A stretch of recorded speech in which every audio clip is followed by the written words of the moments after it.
Welcome, I'm your host, Locum23, and you're joining me for The Cursed Prince, Chapter 14. What is Gregory Rice doing spying on the castle? After years of hitting on me and constantly badgering, I know he's not one for exploring old buildings, so why spy on them? Maybe he just saw me get into the castle, and the last time we ran into each other. Whatever his reason, he's going to stop. He doesn't need to be sticking his nose in where it doesn't belong. Cyrus looks at you, then at Gregory. Gregory won't stop screaming, and both you and Cyrus are getting annoyed by it. Cyrus rubs his temples, either to ease the headache from the shrieking or to try to hold himself from killing Gregory. I don't think he's going to stop screaming anytime soon. Should we just tie him to a chair or something? You think that suggesting that out loud might get Gregory to stop screaming. It doesn't. He screams even more. Sounds good. But need to get the big one out of the dining room, please. You stop walking towards the dining room when you hear the last please from Cyrus. It's the little things like this that make me think he's gonna be okay. Eventually. Grab the large chair close to the entrance of the foyer.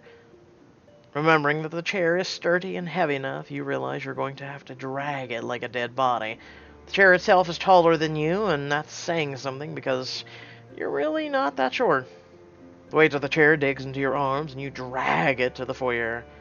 Wonder how I'm going to keep his mouth shut when we don't have anything like gags or duct tape. Maybe we can just convince him to stop screaming. I mean, he knows me. Drag the chair back to Cyrus, and then the crying and whining and wreckage of what used to be Gregory. Ew. You roll your eyes and put the chair down. You see that Gregory had a bag with him. You rifle through it. Hey, Cyrus, I think you were right. There's a ton of junk food and wrappers in here.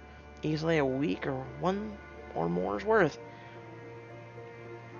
If Gregory's been sleeping on the grounds and he was spying on us, that means he was going to the bathroom in the yard. Gross. There's also some dirty laundry and an old piece of phone cord. That bit of rope will be most helpful. It's not a rope, it's a cord. You use it for... Oh, never mind. You're spot on about how we can use it, however.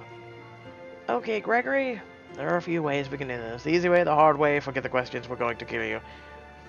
Oh my god! No! No. I mean, it's a good tease, but no. We can do this the easy way. Gregory, we need answers. Tell us what we want now, or so help me, we'll tie you to the chair. We don't want to hurt you. Just calm down and tell us why you're spying on us. Just let me go. I'll scream until someone hears me, and you'll be sorry you did this. Oh, well, can't say we didn't try. You throw the phone cord to Cyrus, who ties Gregory's hands behind his back, lashing him to the chair. Gregory struggles. Relax, Greg. Just tell me what we want to know, or else. Gregory takes a deep breath and begins yelling for help again. Oh, well, if that's how you want to play it. Stuff one of the dirty socks from the bag into Gregory's mouth. His crying gets quieter. Much better. He needs to realize that the world isn't his to snoop around on. He's so nosy. Hey, Greg, I'll level with you. You need to stay calm. If you don't, I'll make Cyrus You'll make Cyrus very, very upset. And you won't like it when Cyrus gets upset. Cyrus, show him what happens when you're upset. Cyrus bares his sharpened teeth at Gregory, and as Gregory watches in horror, Cyrus's eyes turn from red to black. Gregory is frozen in place, silent. I did not think I was that scary looking. This is not even my most bestial form. Oh god, let's not see that form. Henrietta, your acquaintance here is a bit of a coward, I think. You look at Cyrus's face and flash him a quick smile. I see the same face I always see. It's just Cyrus. He's not scary to me. Okay, Gregory. I'll take the sock out of your mouth now. Why were you spying on us? Pull the sock out of his mouth. You step back as Gregory tries to spit the yuck out of his mouth from the sock. Oh, what the hell, Henrietta? You can't just tie me up and gag me. What's wrong with you? Bzzzt. That wasn't the right answer. That wasn't the answer to my question. He shoved the sock back into his mouth and leaned in close, nose to nose. To get the sock out of your mouth, you have to answer my question. Can you do that? He paused. Gregory reluctantly nods a yes. I'd like to make a point clear to this peasant, may I? Cyrus is doing that thing where he suddenly has an aura of powerful ruler again. I'm not afraid of him, but suddenly I feel like I'm really in the presence of a commanding leader. I feel a lot safer with Cyrus taking charge, but I don't know that I would want to give up control of this situation. No, I've got this. You're not the only one who has authority in this castle, Sai. If I'm really a knight, I can show a little bravery now and then. Cyrus smiles proudly in response to the way you're handling things, and it makes you beam. He bows subtly with not a single hint of snark and steps back to give you room. Gregory struggles to free himself unsuccessfully. Now are you going to answer my question?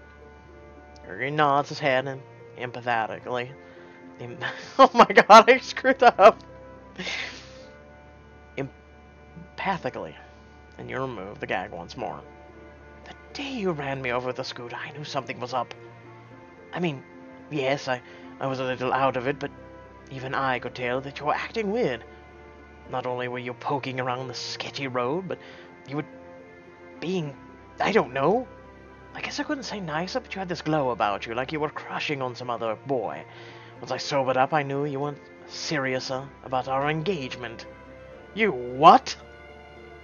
Oh, it's nothing, Sai. I mean a stupid joke to a drunk idiot, and Greg took it out of context. Well, yes.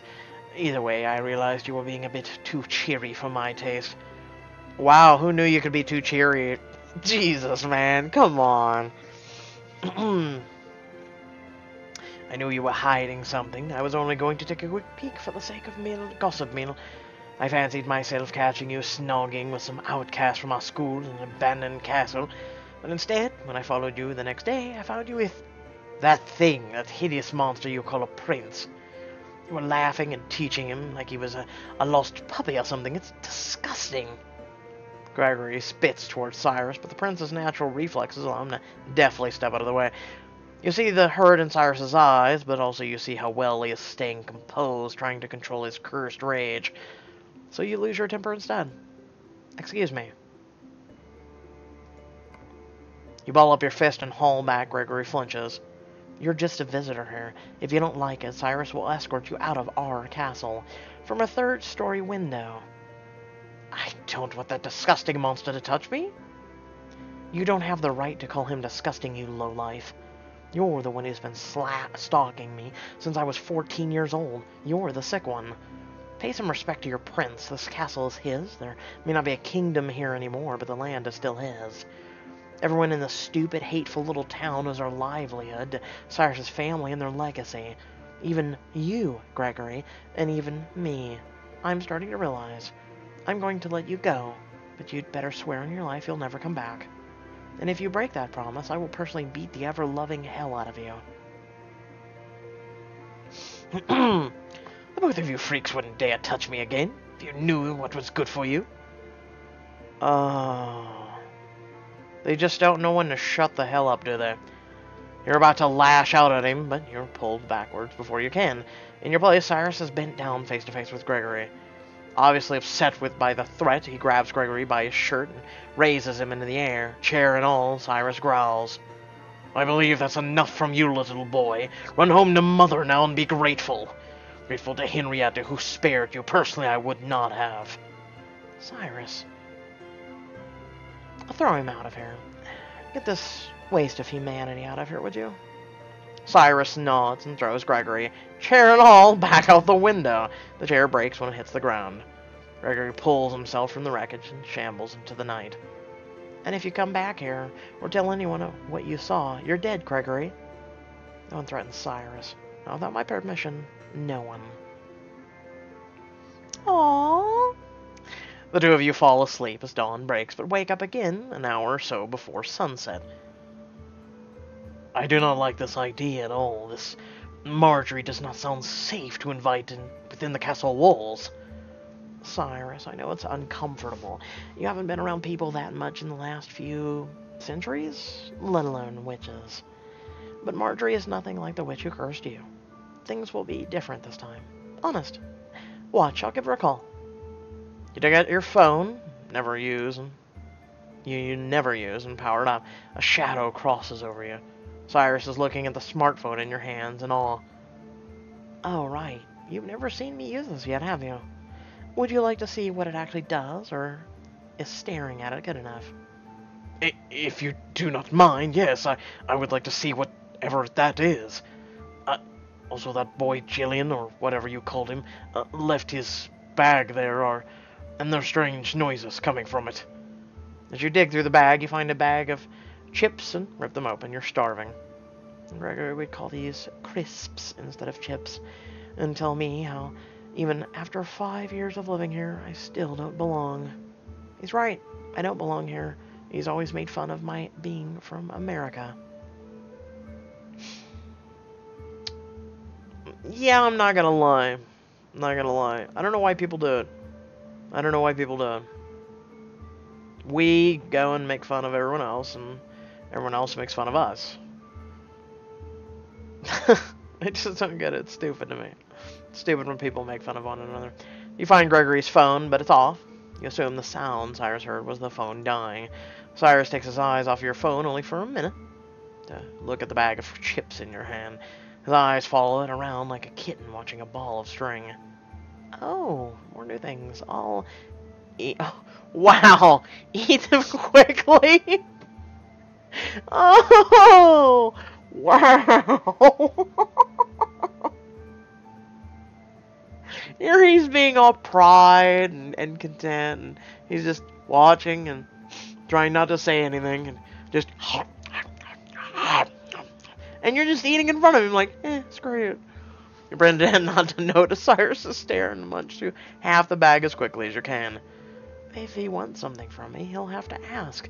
I can't be expected to treat him like a dog begging for table scraps. What was that you were eating? Only the best thing ever. I wouldn't go that far. Can I have my phone back? I need to make a call. As you look for Marjorie's number, you see that there are 27 messages from your sister Kaylee. Oops, I should have turned on my phone on some point in the last month, probably. Oh, Jesus. Yeah, screw your sister. Check in with her eventually. She'll be mad, but I'll check on her soon. I'll have to call Marjorie. You find Marjorie's number and punch it in. It rings a second, and then it connects. Hey, Marjorie, it's Henrietta. Oh, wow, Henrietta. I didn't think I'd be hearing from you. At least not over the phone. I went to see your sister yesterday. You saw Kaylee? Indeed I did. She told me quite a wild story. But we can talk about that later. What's going on? I don't suppose you need a book? There's nothing. There's literally, it's blank. No, actually I need a delivery, but not for books. I need you to come to the castle and speak with the prince. He's not excited for it, but I think he'll change his mind once he meets you, so please. I'd love to meet him. Just give me a bit and I'll be there. You hang up and look to see Cyrus with his whole face inside the bag.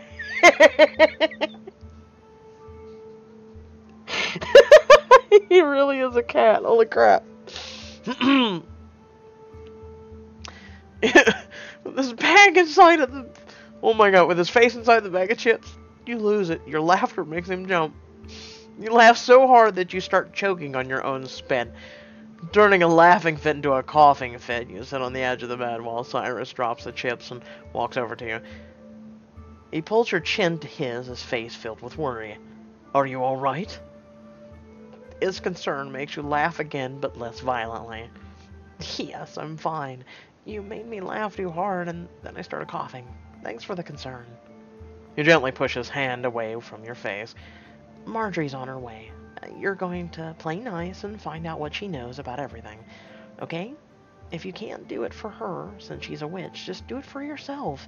Do it for the fact that she may have information on the curse. I realize I cannot change your mind, but how do we know which witch she is? Which witch? Well, she's Marjorie. Yes, we know her name, but not her position during the time of my father's reign. Will she turn on us like the one who is responsible for this curse, or will she actually help?